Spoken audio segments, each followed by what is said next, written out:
All right. Hello, everybody, and welcome back to another week of Main 4070 recitation, aerodynamics. So this week, obviously, we only had one lecture, so half the amount of information to cover, and it was generally a review of thermo, a review hopefully for most of you. So I hope this week's homework will go pretty smoothly for you guys. So to get right into it, we are discussing chapter number 7, specifically compressible flow effects. So, as I said, generally this was a review, but there were a lot of good equations that we went over, so I just want to take a couple minutes and go over them. So first thing that we touched on, not an equation, but R constant in both SI and English units is 1716. This is English, and what was it, 2 something? Yeah, 287.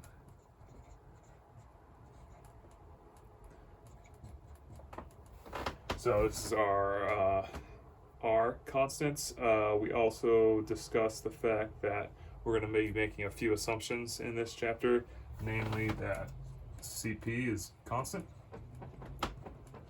which is another way of saying we have a calorically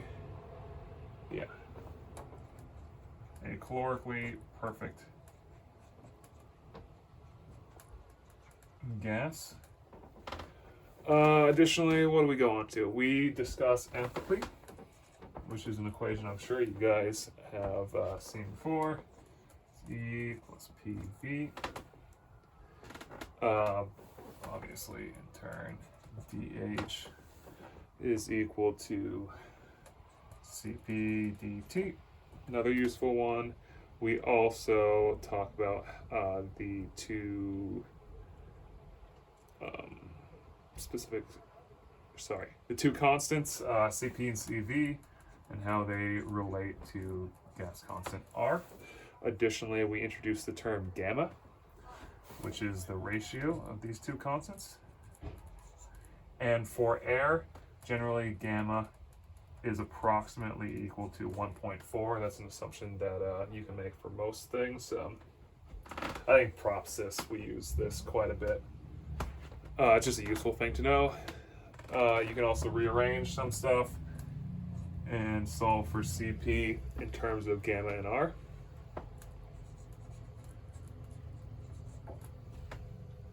Oops, sorry.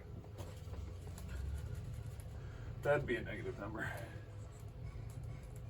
And Cv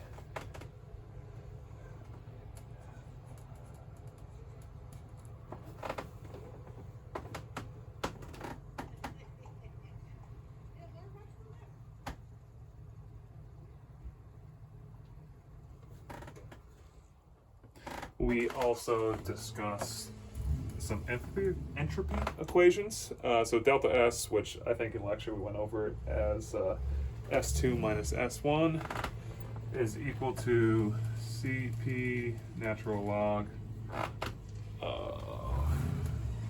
T2. Sorry, my neighbor is moving his very large and very loud Dodge Ram with a busted muffler. Minus R natural log of the ratio of pressure. And then similarly, we have an equation involving Cv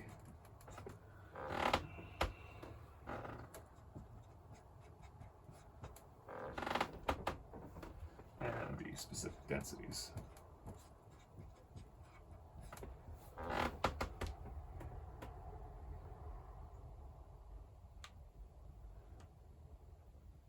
And then we also have our isentropic relations, which I believe we touched on as part of our standard atmosphere work in lecture 2, maybe.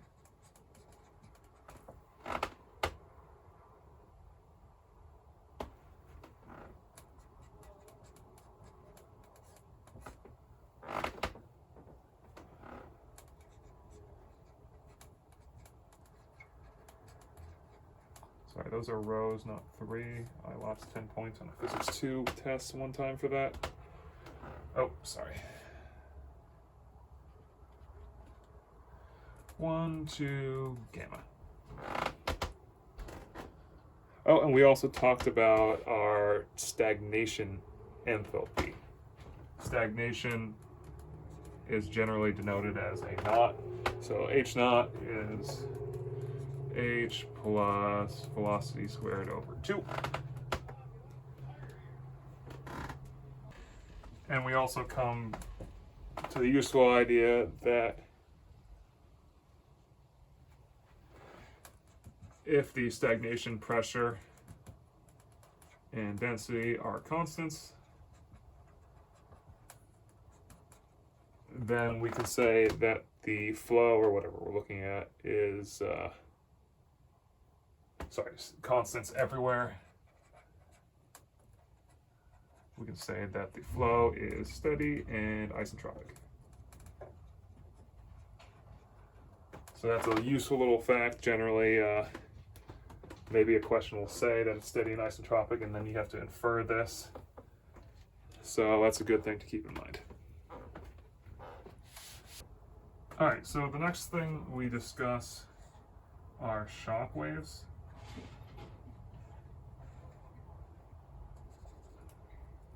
Here's my little plane.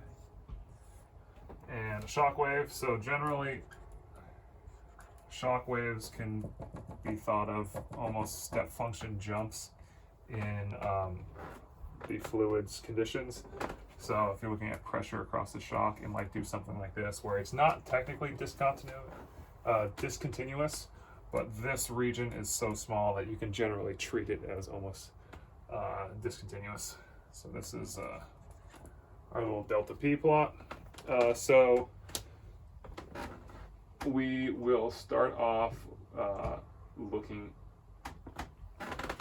at the simplest case, which is a normal shock. Normal shocks being just something that is normal to the flow. So here, this is an oblique shock. There's some angle to it, so it'll deflect the flow slightly.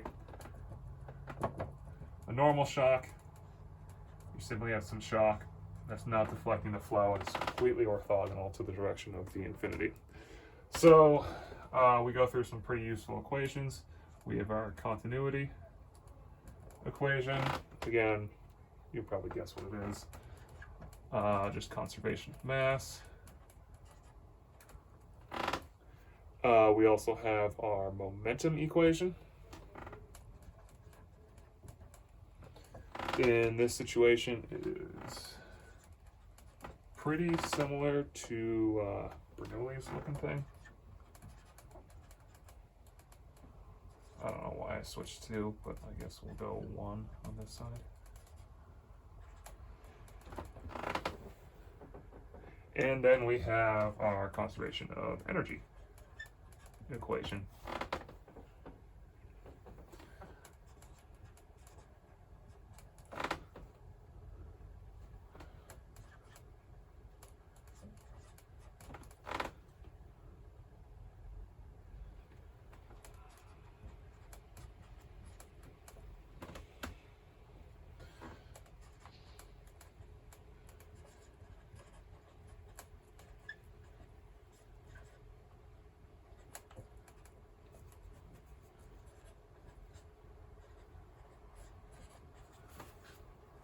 Sorry about that. All right, and with these equations, we can start breaking down the behavior of a normal shock. We didn't really quite get into it this week. There's more to come, but this is a good way of setting it up. Additionally, stagnation enthalpy is going to be conserved across a shock, and stagnation temperature. So we learned that the total temperature, or stagnation temperature, here where I'm defining this as 1 and this is 2, are going to be constant across the shock. Very useful to think about.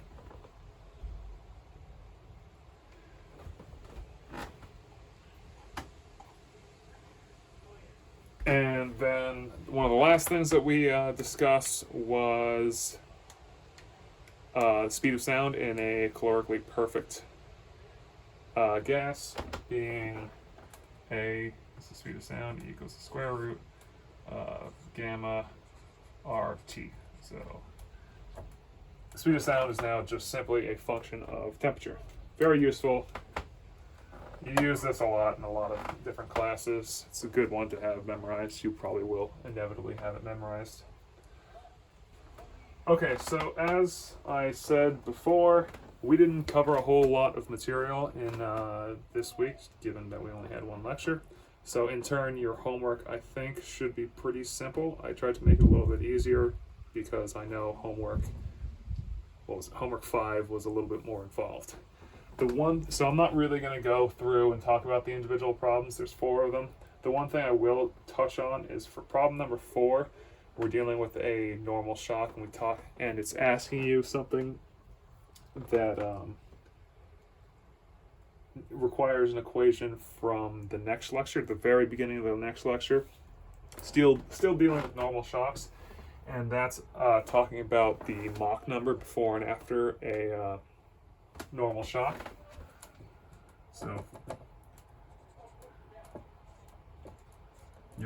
there's actually going to be a speed change as you go across the shock. So there's going to be 2 different Mach numbers. And this equation is given as m2 squared is 1 plus gamma minus 1 over 2 m1 squared over gamma m1 squared minus gamma minus 1 over 2. And that's just a useful equation. You'll need it in number 4. So if any of you guys are getting ahead and working on the homework over the weekend, check out lecture number, I think it was number 13, because you'll need this guy. Okay, so finally, to conclude this recitation, I want to go back a little bit to last week and talk about the Biot-Savart law just a little bit more, because there were a number of questions about it that I got this week. So I figured it couldn't hurt to go over one more Biot-Savart example. And in this example, the vortex filament is in the shape of a hexagon, and we're interested at some point at the very center of this hexagon. This hexagon has a size, I guess it's not a radius, I don't actually know what you call it, but we're going to call this length from the center to the closest wall x. And now we're going to go through and try to derive the induced velocity at this center. So we're going to start with our Biot-Savart law. Magnitude of V is the circulation over 4 pi integral of dl cross r over the magnitude of the r vector to the third. So the first thing we have to do is decide on our integration and what r is. So for my sake, the way that I did this problem is I'm going to go from theta equals 0 to theta equals pi over 6, so that's going to give me half of one side. So from there, it's just a matter of doing a little bit of trig, and you figure out that r is going to be x over cosine of theta. I'm sure you guys can see that from the triangle. And so then we can start plugging this in. So we've done this in an example before.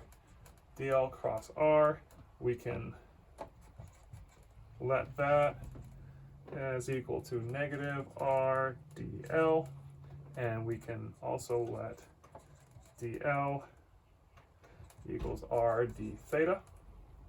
So therefore we have dl cross r is negative r squared d theta. Sorry, that's a square.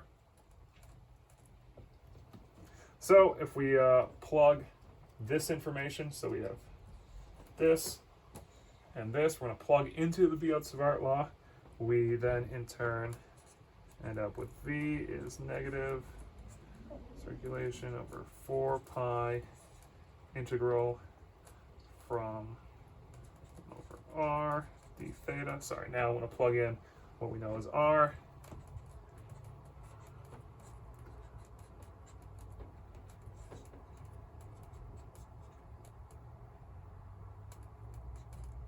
So it's 1 over r, so x goes on the bottom, and then we end up with cosine theta on top.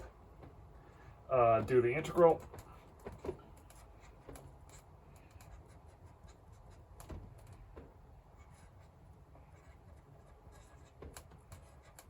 Evaluated from from 0 to pi over 6. If you do that out, you get the induced velocity is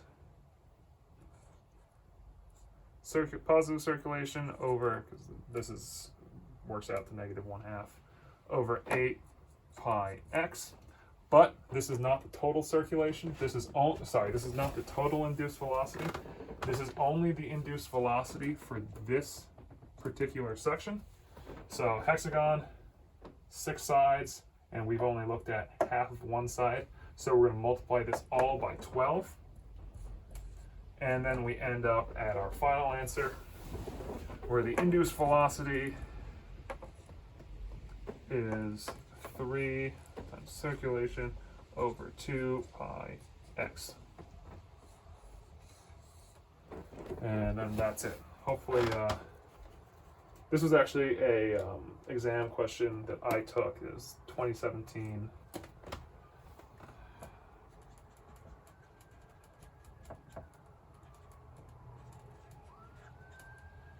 I don't know what question number it was. It may have been Q1.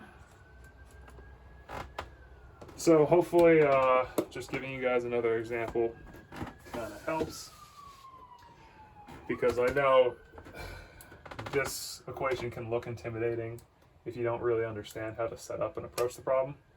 But for now, this is kind of all I have for you guys. I hope you enjoy your week and hope you stay healthy. Have a good one.